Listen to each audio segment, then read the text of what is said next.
Et qu'il est mort. Julien Gall avec Romain Etoin, donc Raphaël Blanc-d'Amour et Margot Prieur-Louit.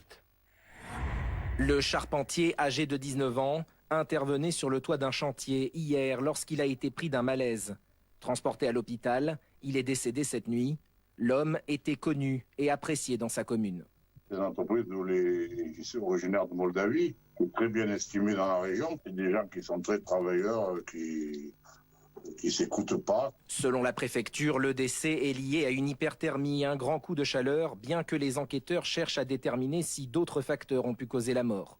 Son employeur explique à BFM TV que la journée du jeune homme avait commencé à 8 h du matin, qu'il portait un t-shirt et un short et qu'il disposait d'eau. Mais en fin de journée, l'employé transpirait de plus en plus. Daniel s'est réfugié dans le camion et a allumé la climatisation pour se rafraîchir. Mais c'est à ce moment-là que son état s'est beaucoup dégradé. En période de grande chaleur, les conditions de travail sont difficiles, comme le confiait hier ce couvreur zingueur sur notre antenne. On commence sur les coups de 8 h parce qu'on est centre-ville de Toulouse. Donc du coup, pour éviter de gêner les voisins, des choses comme ça. On aimerait bien commencer à 7 h, ça serait beaucoup mieux, même plus tôt. Mais après, la législation fait qu'on ne peut pas. En ville, le droit du travail est clair concernant les horaires des travailleurs du BTP.